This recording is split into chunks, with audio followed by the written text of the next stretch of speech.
There is a particular kind of loneliness that no one warns you about. Not the loneliness of being by yourself. That one at least makes sense. You are alone, so you feel alone. No, the loneliness that undoes people is the other one.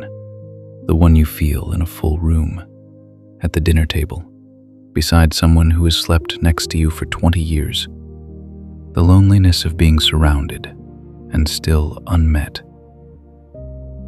The forest has watched people for a very long time, and it is noticed that the loneliest people are almost never the ones who are actually alone.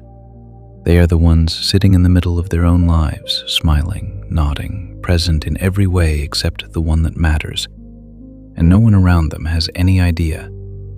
Because here is the truth nobody says out loud. You can be loved and still feel unseen. These are not the same thing.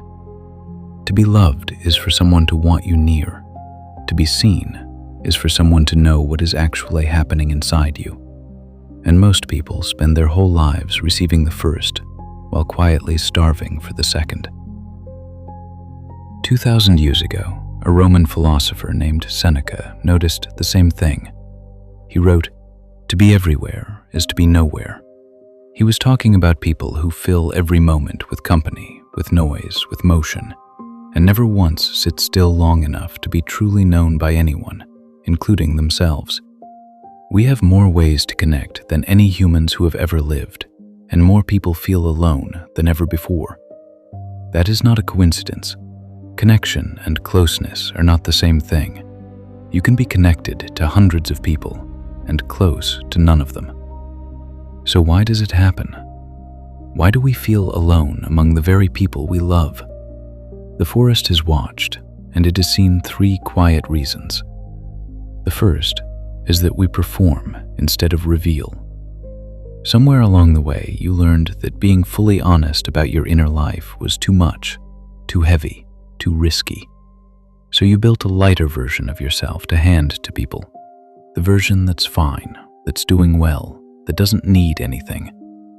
And it worked. People liked the lighter version. But here is the cost nobody mentions. If people only ever meet the version of you that you perform, then their love lands on the performance, and somewhere underneath, the real you sits in the dark, watching everyone love a mask and feeling more alone than if no one loved you at all. The second reason is that we confuse being needed with being known. You are the strong one, the reliable one, the one who holds it together, who others come to, who always has it handled. And people do love you. But watch closely, and you'll see they love what you do for them. They need you, and being needed feels close to being loved, close enough to fool you for years, until the night you finally need someone and realize you never taught anyone how to hold you, because you were always the one holding. There is an old line from the Tao Te Ching that cuts straight to this. He who knows others is wise. He who knows himself is enlightened. But the forest would add a third. He who is known by even one other person is no longer truly alone. And that is the rarest thing of all. The third reason is the quietest and the saddest. We stop expecting to be seen. It happens slowly. You reach out and you're not met. You share something real and it's brushed aside. You try to say the true thing and the moment passes. And after enough of those small, unremarkable disappointments, something in you makes a quiet decision to stop trying. Not dramatically, you don't announce it, you just lower your hand. And you decide it's easier to be alone on the inside than to keep hoping to be met and being wrong. This is the loneliness that hides inside good lives, inside marriages, inside families that love each other. It's not a lack of people. It's a lack of being known by them. So what does the forest say to the one who feels this? First, that you are not broken and you are not ungrateful. You can have a life full of love and still ache to be seen. Both are true. The ache doesn't mean you're failing. It means you're human and honest. And second, that being seen begins with a risk almost no one is willing to take.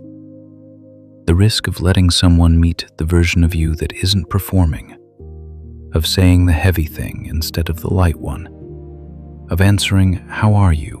with the truth just once to the right person. There is a proverb, old and passed through many mouths, that says, "A sorrow shared is halved, and a joy shared is doubled."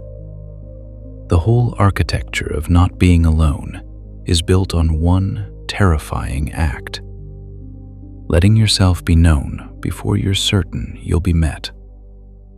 The people who are truly not alone are not the ones with the most company.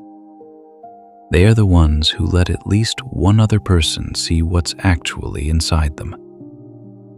That is the whole secret. Not more people. One real witness. So if you are sitting in a full life and feeling empty in it, the forest doesn't tell you to find more people. It tells you to let one person, the right person, see the real you, the unperformed you, the you that needs things. It is the most frightening thing a person can do, and it is the only thing that has ever cured this particular kind of loneliness. The forest knows. You were never meant to be understood by everyone, but you were meant to be known by someone. Take the mask off just once with the right person and see what happens. Follow. The forest has more to tell.